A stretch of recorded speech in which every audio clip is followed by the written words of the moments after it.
Luwas nga makapaligo sa panglawas, usa ang paugnat sa kusog na makapalikay sa mga bata sa bisan unsang matang sa illegal nga kalihukan sa ilang pagdako. Makatabang usab kini aron nga mapalambo pang ilang confidence ug makapag-build up kanila sa ilang future, ingon man aron nga mamahimong good citizen sa nasod. Anay usa ka basketball coach sa Subo nga anda mo tabang sa mga batang mahigugma sa sports. Karong buntaga, sayran pa nato ang dugang rason nganong gikinahanglan gyud nga atong awhagon ng mga bata nga mosalmo sa sports. Pinaagi sa itong pagiginabi kang Coach Leody Garcia, dinilang sa GMA Regional TV Live. Atong ililahon karong buntaga mga kapuso, mihimon siya mga sports clinic alang sa mga kabataan. Coach Leody Garcia, mayong buntag. Coach Leody, welcome sa GMA Regional TV Live. Good morning, Sir Nick. Salamat kayo sa inyong pag-imbitar diri sa kuha sa opportunity nga makashare diri sa inyong programa sa inyong segment. Maupay na aga diya sa Western Visayas. Mayong buntag kanatong tanan diya sa Eastern Visayas. How are you this morning, Coach? And what keeps you motivated to wake up every day? Okay, ang usagin sa nakama-motivate na ako everyday is siyempre first ang akong pamilya. Before ko magawa sa balay, siyempre panginabuhi. Usa na is panginabuhi.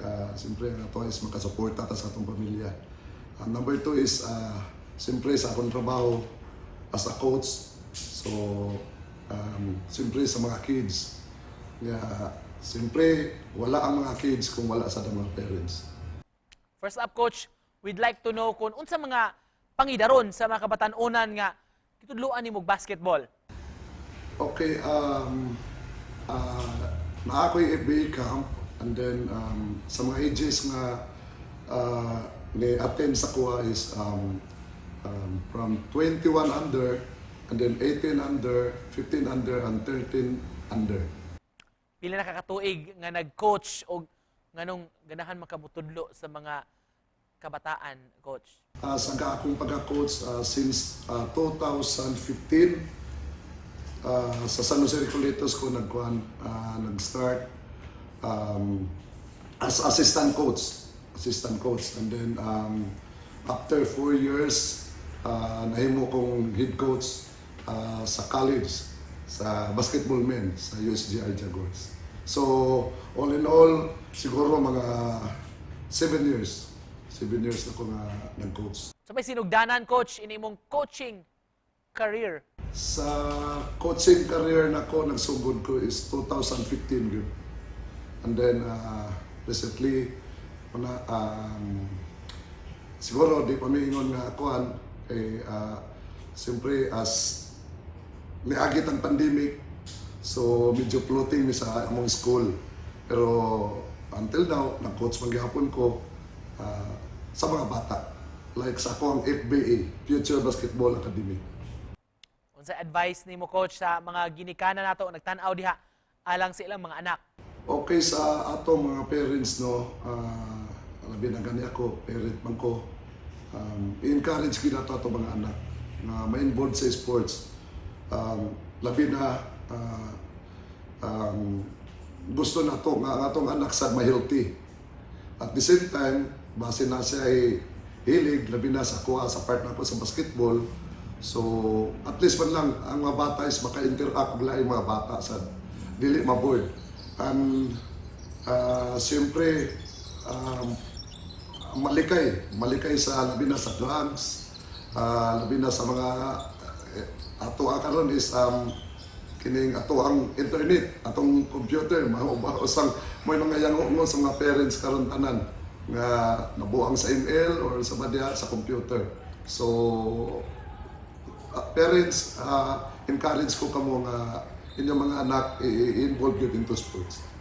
Og isip pa na po, Coach Leody, unsay message nimo sa atong mga viewers karong buntaga? Okay, to all viewers, labi sa GMA Regional TV Live,